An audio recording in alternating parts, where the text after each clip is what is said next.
Film शुरू होती है और हमें दिखाया जाता है कि कुद्दूस अपने ससुर के घर अपने पत्नी यानी हलीम को वापस ले जाने आया होता है।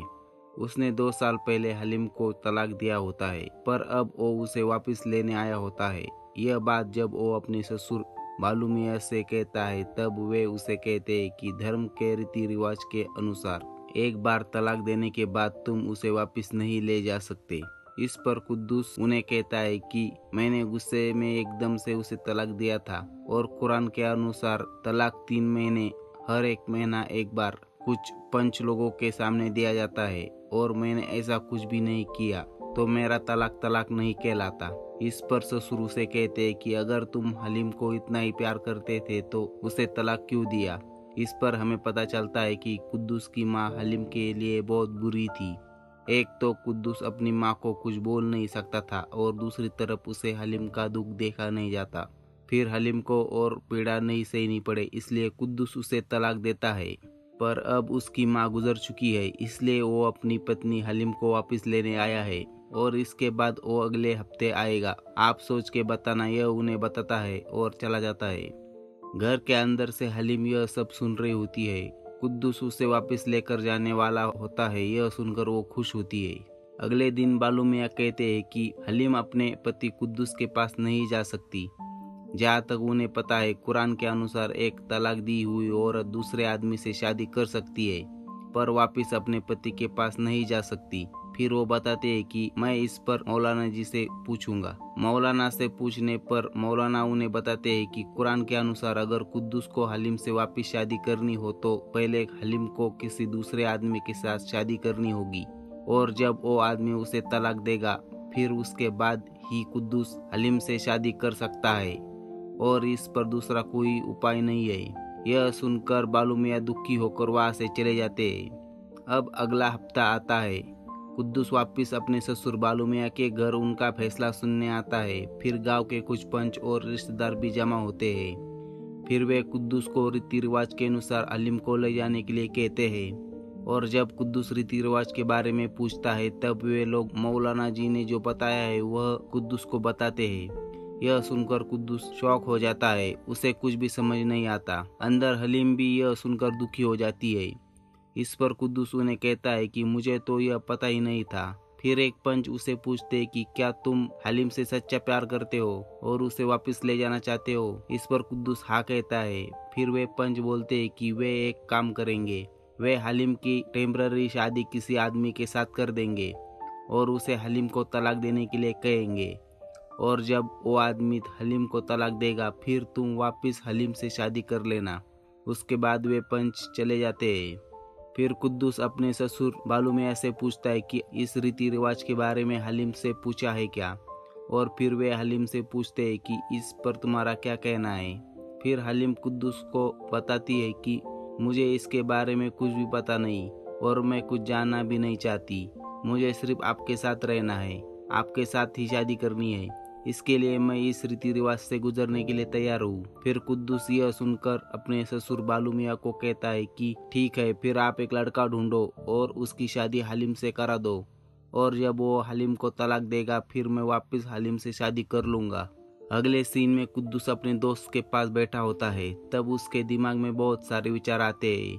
वो अपने दोस्त से कहता है कि अगर उस आदमी ने हलीम को तलाक नहीं दिया तो हलीम भी तलाक मांग सकती है, पर अगर हलीम ने ही तलाक देने से इनकार किया तो। फिर उसका दोस्त उसे समझाता है और कहता है कि ऐसा कुछ नहीं होगा, क्योंकि हलीम भी तुमसे प्यार करती है। आगे जब हलीम के दूसरी शादी के लिए लड़का ढूंढ रहे होते हैं तब गांव के सरपंच बालू मियाँ को बताते हैं कि अभी इस परिस्थिति में बस एक ही आदमी उन्हें सही लग रहा है, वो है खुद मौलाना जी। और फिर वे मौलाना जी से इसके बारे में बात करने की सोचते हैं। अगले सीन में वे सब मौलाना जी के पास पहुंचते हैं और उन्हें इसके बारे में बताकर कहते हैं कि दूसरा लड़का कल जाके हलीम को तलाक देने से मुकर गया, तो इसलिए वे चाहते हैं कि आप हलीम से शादी करो। आप एक मौलाना हो, आप अपनी जबान से नहीं मुकर जाओगे, और फिर हलीम और कुद्दूस दोनों की शादी करके एक हो जाएंगे। यह बात सुनकर मौलाना जी शॉक हो जाते हैं। उन्हें कुछ भी समझ में नहीं आता, पर इस बात पर मौलाना जी राजी हो जाते हैं। अगले दिन कुद्दूस को जब यह बात पता चलती है तब कुद्दूस हलीम से मिलने आता है और हलीम से कहता है कि मौलाना जी नेक आदमी है, वे तुम्हें ज़रूर तलाक देंगे और हम दोनों फिर से एक हो जाएंगे। फिर हलीम कुद्दूस को कहती है कि वो किसी और की बीवी होकर दूसरे आदमी के बिस्तर पर नहीं सोना चाहती, वो बस कुद्दूस को चाहती है और उसी के साथ रहना चाहती है। यह सुनकर कुद्दूस अंदर से टूट जाता है और दुखी होता है। हालांकि कुद्दूस भी यह नहीं चाहता था। उसके बाद हलीम की शादी मौलाना जी से होती है। शादी के वक्त दोनों हलीम और कुद्दूस दुखी दिखाई देते हैं। हलीम शादी करके मौलाना जी के साथ जाती है और फिर देखते देखते 1 महीना हो जाता है और मौलाना हलीम को 5 लोगों के सामने पहला तलाक भी देते हैं। यह सुनकर हलीम और कुद्दूस दोनों खुश होते हैं। मौलाना जी भी हलीम के साथ अच्छे से पेश आते हैं और उसकी इज्जत भी करते हैं। फिर धीरे धीरे हलीम भी मौलाना जी के घर की देखभाल करने लगती है और धीरे धीरे हलीम को मौलाना जी से प्यार हो जाता है। दूसरी तरफ कुद्दूस 2 महीने बाद हलीम के साथ शादी करके उसे वापस घर लेके आने वाला होता है। इसलिए वो अपने घर में कुकर जैसी वस्तुएं खरीद कर लाता है ताकि हलीम आने पर उसे घर के कामों में ज्यादा मेहनत न करनी पड़े। एक तरफ कुद्दूस हलीम के लिए घर अच्छे से तैयार कर रहा होता है और दूसरी तरफ हलीम मौलाना जी के घर की देखभाल करने में लग जाती है। आगे एक दिन मौलाना जी हलीम के लिए एक सुंदर साड़ी लेकर आते हैं, जिसे देखकर हलीम बहुत खुश हो जाती है। एक दिन हलीम की बहन उसे मिलने जाती है और तब हलीम मौलाना जी की खूब तारीफ करती है और वो बहुत अच्छे हैं यह बताती है। फिर उसकी बहन उसे बताती है कि कुद्दूस भी बहुत अच्छा है। यह सुनकर हलीम थोड़ी नाराज होती है। हलीम की बहन देखती है कि हलीम को अब मौलाना जी अच्छे लगने लगे हैं।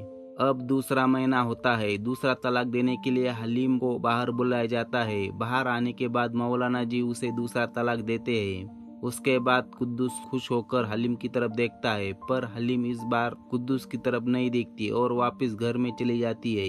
यह देख कुद्दूस बहुत दुखी होता है, उसे कुछ भी समझ में नहीं आता और फिर वो मौलाना जी से शुक्रिया कहकर वहां से चला जाता है। अगले सीन में हलीम मौलाना जी से कहती है कि अब मुझे आपसे प्यार हो गया है, आप मुझे तलाक मत दो, मैं अब आपके साथ रहना चाहती हूँ। इस पर मौलाना जी कहते हैं कि उन्हें भी हलीम से लगाव हुआ है, पर मैं अल्लाह के रास्ते पर चलने वाला और उसी पर यकीन रखने वाला इंसान हूँ। मैं कुद्दूस के साथ धोखा नहीं कर सकता। ऐसा करने पर लोग का अल्लाह और धर्म से विश्वास उठ जाएगा और मैं ऐसा कभी होने नहीं दूंगा। गांव में सभी लोग इस पर चर्चा कर रहे होते हैं कि अब तीसरे तलाक का दिन जल्द ही आने वाला है। क्या मौलाना जी हलीम को तीसरा तलाक देंगे या नहीं? आखिरकार तीसरा तलाक का दिन आ जाता है। सभी पंच आते हैं। हालांकि मौलाना जी को भी हलीम को तलाक देने की इच्छा नहीं होती, फिर भी वे तलाक देने के लिए खड़े होते हैं। तभी हलीम उन्हें तलाक न देने के लिए कहती है। यह सुनकर सभी पंच सहित कुद्दूस भी चौंक जाता है। फिर हलीम सबको बहुत सुनाती है। कहती है कि पहली बार कुद्दूस से उसकी शादी कराई, किसी ने उसकी मर्जी नहीं पूछी। फिर कुद्दूस ने उसे बिना पूछे तलाक दिया। फिर उसकी शादी मौलाना जी से करा दी और अब फिर वे उसे तलाक दे रहे हैं। वो क्या सोचती है यह किसी को नहीं पड़ी और फिर वो बहुत रोती है। फिर भी रीति रिवाज के अनुसार मौलाना जी उसे तीसरा तलाक देने लगते हैं। तभी कुद्दूस उन्हें ऐसा करने से रोकता है और कहता है कि जो आदमी अपनी बीवी को तलाक देता था उसे सबक सिखाने के लिए यह रिवाज बनाया गया था। उसने हलीम को तलाक दिया था तो उसकी सजा की कीमत हलीम क्यों भुगते? इसलिए वो मौलाना जी से कहता है कि आप हलीम को तीसरा तलाक न दे और उसे अपनी पत्नी बना कर रखे। फिर कुद्दूस हलीम से माफी मांग कर वहां से चला जाता है और इसी दृश्य पर फिल्म खत्म होती है। अगर आपको यह फिल्म एक्सप्लेनेशन अच्छा लगा तो चैनल को सब्सक्राइब कर देना ताकि इस तरह की एक्सप्लेनेशन वीडियोस मैं आपके लिए लाता रहूं। Thank you.